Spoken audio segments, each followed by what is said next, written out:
In day 2, we are going to start solving quadratic equations. If you think back to first semester, we were doing linear equations, solving equations, graphing. Everything was of the form y equals mx plus b. What we're going to get to in Unit 7 is what we call a quadratic equation, which is y equals ax squared plus bx plus c, meaning our highest exponent is going to be a 2. In today's notes, we're going to be dealing with equations that have a 0 for the b value, meaning we're only going to have an ax squared and a constant. Then the next day we'll be dealing with the bx in there and how to solve that. They're solved slightly differently. So let's get started if we look at example 1. I've listed our perfect squares up here in case we need them as we start to solve. Letter A, we want to solve the equation and give an exact answer. We have a raised to the second power is equal to 4. Now to get rid of a square, so to get that variable a by itself, we take the square root. So we're going to take the square root of a squared, and we're going to take the square root of 4. Remember, just like solving regular equations, linear equations, whatever you do to one side, you have to do to the other to keep the balance. So if I take the square root of this side, I would have to take the square root of this side as well.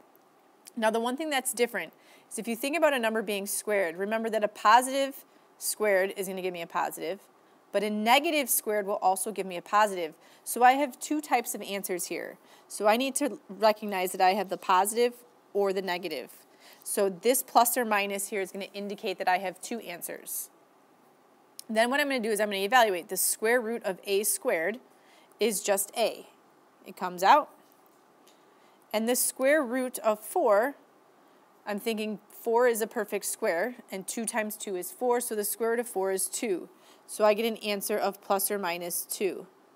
Now on ALEKS, they're going to ask you for both answers. You're going to have to list them separately. So instead of doing it like this all in one, you have to list the answer that a is equal to 2 and negative 2.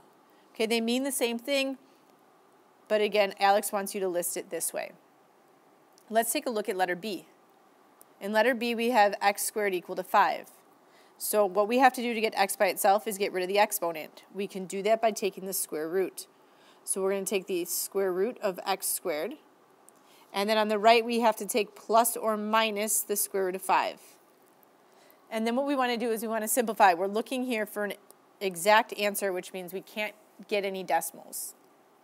So the square root of x squared is just x. And then I have to look to see if I can simplify the square root of 5. I have to look to see, are there any perfect squares that go into 5 evenly? Well, the only option I have is 4, and 4 does not go into 5 evenly, so this cannot be simplified. So you would say your answer is x equals plus or minus the square root of 5. And then again on ALEKS, if you write your answer, you would split it up and say the square root of 5 and negative square root of 5. List them twice. We'll do one more together, and then you can try one on your own. Letter C, we have x squared is equal to 75. So if x squared is equal to 75, again, we have to get rid of that exponent. To do that, we'll take the square root. So we take the square root of x squared. And then we're taking plus or minus the square root of 75. The square root of x squared is just x. And then if we take a look at 75, it's not a perfect square, but it can be simplified. So if we take a look at our perfect squares up here on the top, we're looking for a number that goes into 75. So starting with the smallest number after 75 would be 64. 64 does not go into 75 evenly.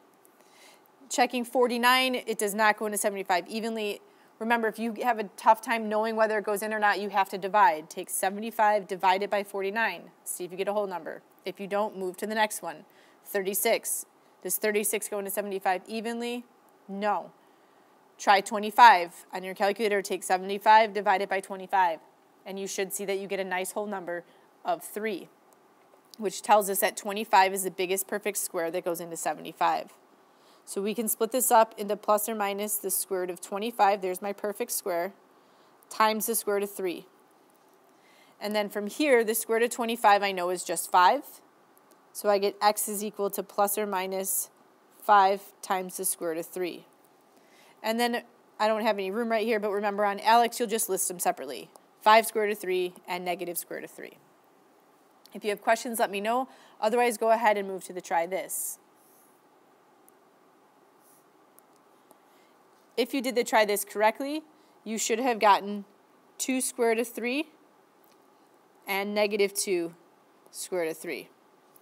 Or again, you could write it as plus or minus 2 square root of 3. Let me know if you have questions.